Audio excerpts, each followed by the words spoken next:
Hello friends, बहुत बहुत स्वागत है आप सभी का मेरे चैनल शायना गोयल पर। सो फ्रेंड्स, इस सेशन के साथ हम अपने बीएड एंट्रेंस एग्ज़ाम 2024 की प्रेपरेशन स्टार्ट करने वाले हैं। सो आज सबसे पहले मैं आपके साथ डिस्कस करने वाली हूँ टीचिंग पोटेंशियल का कंप्लीट सिलेबस में से 30 क्वेश्चंस जो पिछले सालों में भी देखे गए हैं, ताकि आपको कंप्लीट सिलेबस में किस तरह के क्वेश्चंस आते हैं थोड़ा आइडिया हो जाए। फिर हम वन बाय वन इसके जो चैप्टर्स हैं वो भी डिस्कस करेंगे और साथ में खुद भी आंसर करने की कोशिश कीजिएगा और देखिए कि आपका माइंड एज अ टीचर सोच पा रहा है या नहीं। ठीक है, तो एक प्रैक्टिस सेट में पहले इसलिए डिस्कस कर रही हूँ ताकि जब हम चैप्टर स्टार्ट करें तो आप थोड़ा सा मेंटली प्रिपेयर हो इस चीज़ के लिए कि किस तरह के क्वेश्चंस हम प्रैक्टिस करने वाले हैं। So friends, before I start with the session, अगर आप मेरे चैनल पर नए हैं तो इसे सब्सक्राइब कर लें और बेल आइकन को क्लिक कर दें ताकि मेरे आने वाली वीडियोस की नोटिफिकेशन आपको मिलती रहे। और देखिए, इसका जो पैटर्न है वो मैं ऑलरेडी डिस्कस कर चुकी हूँ, सिलेबस हम इसका देख चुके हैं। तो स्टार्ट करेंगे हम टीचिंग पोटेंशियल से 30 MCQs and side by side जो है हम मेंटल एबिलिटी भी स्टार्ट करेंगे एंड वन एंड वन जो बाकी के सब्जेक्ट्स हैं वो भी हम इसके स्टार्ट करेंगे।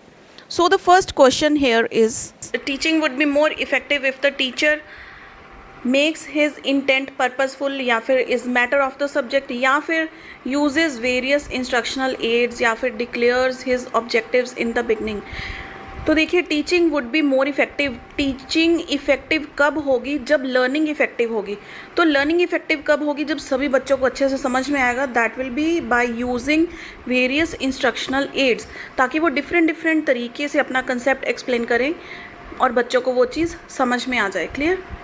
Next question, a teacher who is not able to draw attention of his students should, जो टीचर अपने क्लास में बच्चों की अटेंशन गेन नहीं कर पा रहे हैं उनको क्या करना चाहिए?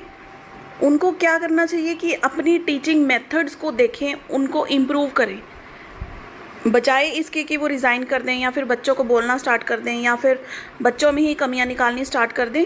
उनको अपने टीचिंग मेथड्स को देखना चाहिए, उनको इम्प्रूव करें, उनको रिवाइज करें। Then next is, distance education means education provided at distance, या फिर education provided for those who can not go to school, या फिर education at the door step of the learner, या फिर एजुकेशन फॉर सर्विंग पीपल। तो हमारी option B होगी correct कि डिस्टेंस एजुकेशन उन बच्चों के लिए जो किसी कारण से स्कूल नहीं जा सकते, तो वो डिस्टेंस एजुकेशन अपना ले सकते हैं। Clear? Then school level educational television programmes, ETV stands for, इसकी फुल फॉर्म भी आ सकती है आपको। Educational television programmes are produced by CIET। Which of the following is Doordarshan educational television programme? आप ये ऑप्शंस देख सकते हैं। दूरदर्शन पे जो एजुकेशनल टेलीविज़न चैनल आता है वो कौन सा है? ठीक है, तो वो है ज्ञान दर्शन। Now next question 36, which of the following is audio visual aid? Audio भी हो, जिसमें देखने का भी हो, सुनने का भी हो, तो हमें पता है वो तो टीवी होता है, हम देख भी सकते हैं, उसको सुन भी सकते हैं। Then Indian education 1966, IEC 1966 stresses on value orientation. ये जो कमीशन आया था, इनका मेन मोटिव क्या था कि एजुकेशन तो बच्चों की होती है, उनमें वैल्यूज़ भी आनी चाहिए, वैल्यू ओरिएंटेड भी होनी चाहिए बच्चे। Clear? Then 38 question number, India is a sovereign socialist secular democratic republic country. ये हम सभी बच्चों को पता होगा। क्लियर? सभी को पता भी होना चाहिए इसके बारे में। Then education as per the constitution of India first finds the entry in concurrent list. Clear? Who introduce for the first time free and compulsory primary education? That was Gopal Krishna Gokhale. Which was the first university to be opened in britishers time? Britisher के time में सबसे पहली जो university open की गई थी that was Calcutta university. Punjab university was shifted to Chandigarh इन 1956। 1956, ये देखिए कुछ डेट्स हैं, कुछ इंपॉर्टेंट एजुकेशन फील्ड के रिलेटेड जो फर्स्ट किसने किया है, कौन से ईयर में ये चीज़ हुई है। ठीक है, कुछ बेसिक चीज़ें आपको ये इसकी नॉलेज लेकर जाना पड़ेगा। Who said a lamp can never light another lamp unless it continues to burn its flame? ये कहा था रविंद्रनाथ टैगोर ने। Then a creative teacher is one who can write poems and stories, या फिर draw pictures, या फिर narrate stories, या फिर develop thinking ability of students। तो हमें यही ऑप्शन जो है स्ट्राइकिंग लग रही है, develop thinking ability of the students. वही टीचर क्रिएटिव होगा जो बच्चों की थिंकिंग को भी क्रिएटिव कर दे। Next question number 45.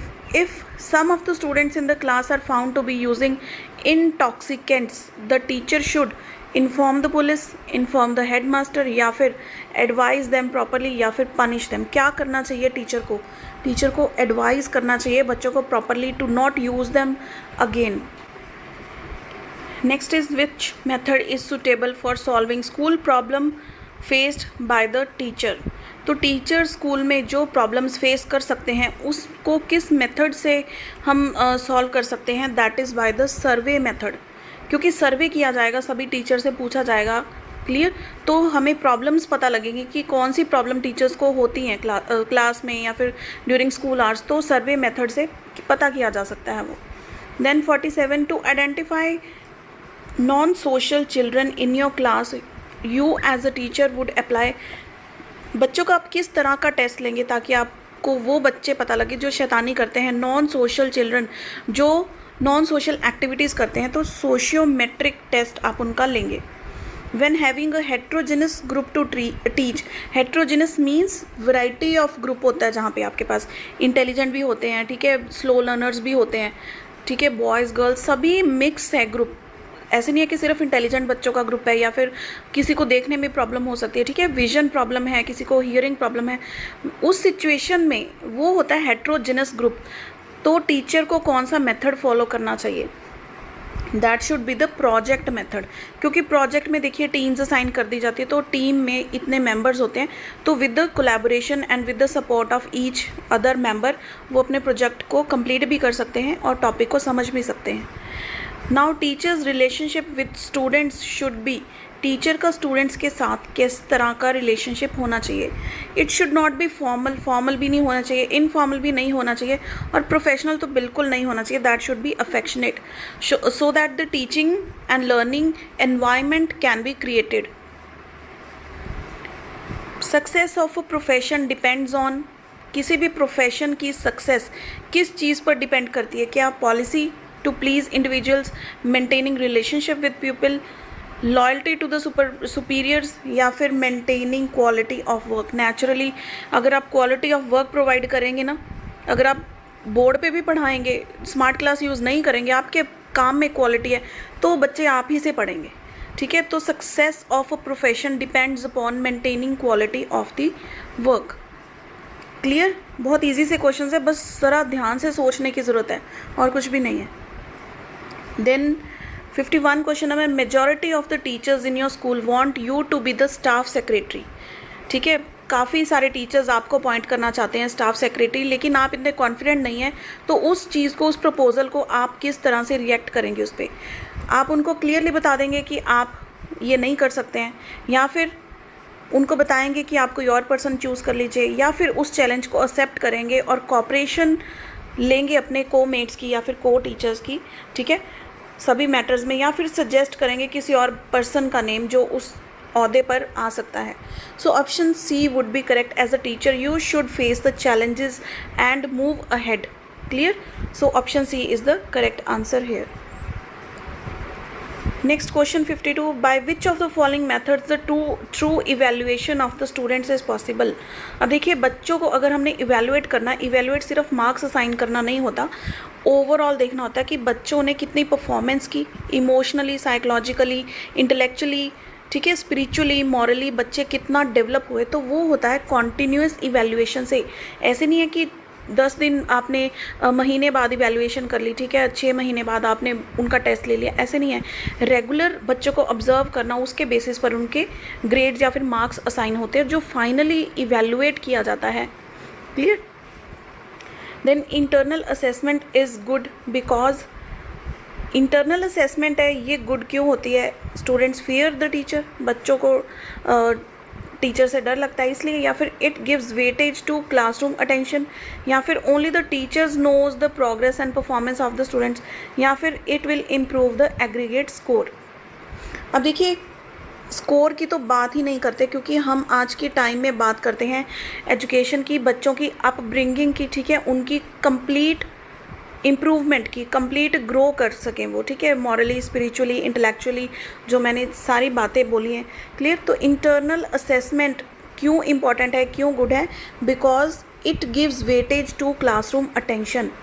जब 10-10 नंबर के बच्चों के टेस्ट होंगे या फिर कोई क्विज़ कॉन्टेस्ट खिला दिया बच्चों को, ओरल क्वेश्चनिंग होगी, उससे बच्चों को पता लगता है कि क्लास में मैं कहाँ पे स्टैंड करता हूँ।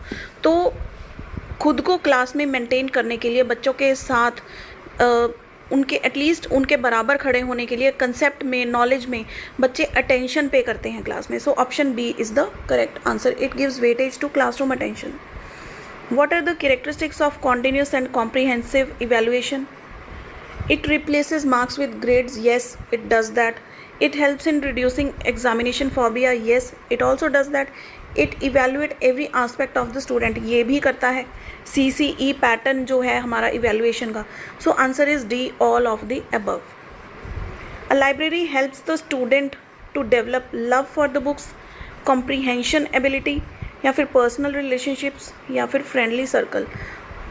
अब देखिए, लव फॉर द बुक्स भी होता है और कॉम्प्रीहेंशन एबिलिटी सबसे पहले बिल्डअप होती है। जितनी ज़्यादा बच्चे टॉपिक के रिलेटेड बुक्स पढ़ते हैं उतना ज़्यादा उनके पास मटेरियल होता है, ठीक है, रिसर्च वर्क ही हो जाती है एक तरह से, जितनी ज़्यादा हम कंटेंट पढ़ते हैं किसी भी टॉपिक के related. Clear? For teachers the book should be issued for 1 week, 1 month, 6 months या फिर 1 ईयर। तो इसकी ऑप्शन है 1 मंथ। क्लियर?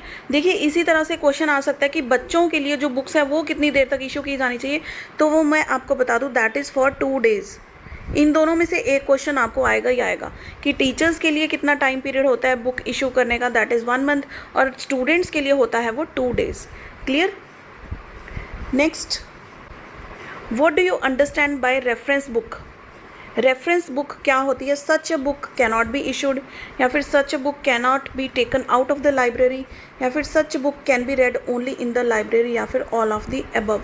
तो हमारी ऑप्शन डी करेक्ट है, क्योंकि जो रेफरेंस बुक होती है ना, वो वहीं पे पड़ी होनी चाहिए। जिसको ज़रूरत है वो वहाँ पर आकर अपना कंटेंट देखता है, अपने पास नोट डाउन करता है, क्लियर, और वहाँ से चला जाता है। अपने साथ नहीं लेके जा सकते, उसको इशू नहीं करवा सकते हैं, because that is for the reference and is open to all. Clear? Then NSS aims at helping students to get admission, developing dignity of labor, keeping students busy, या फिर developing society। तो बच्चों, अगर आपने मैराथन क्लास अटेंड की है तो you know option B is the correct answer. Developing dignity of labour, NSS camp में यही सिखाया जाता है कि खुद से काम करने की जो आप में काबिलियत है वो बढ़ाई जाती है, उसकी तरफ डिग्निटी, रिस्पेक्ट होनी चाहिए कि खुद से जो पर्सन्स काम करते हैं। Clear? So now question number 59, family is a means of informal education, या फिर फॉर्मल एजुकेशन, या फिर नॉन फॉर्मल एजुकेशन, या डिस्टेंस एजुकेशन। तो देखिए, मैंने बताया था फॉर्मल एजुकेशन होती है स्कूल्स में और इनफॉर्मल एजुकेशन होती है आपके फैमिली में, या फिर जो आप एक्सपीरियंस के साथ सीखते हैं। नॉन फॉर्मल एजुकेशन होती है जो अदर देन फॉर्मल एजुकेशन, ठीक है। एक तो स्कूलिंग में जाकर सीखना, देन उसके अलावा अगर आप ट्यूशन पे जाते हैं, ठीक है, या फिर कोई अलग से कोर्स करते हैं, that is non formal education. And distance education आपको पता है, जो बच्चे स्कूल्स अटेंड नहीं कर सकते हैं वो कोई कोर्स करते हैं, ठीक है, वो भी वैलिड माना जाता है, वो होती है distance education. So answer is option A, informal education. Now the word school has originated from the Greek word school, ठीक है, which means pleasure.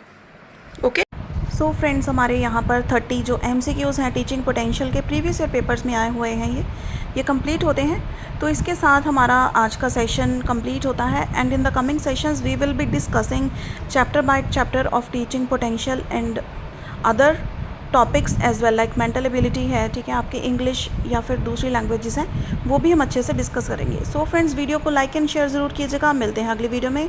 Till then keep watching.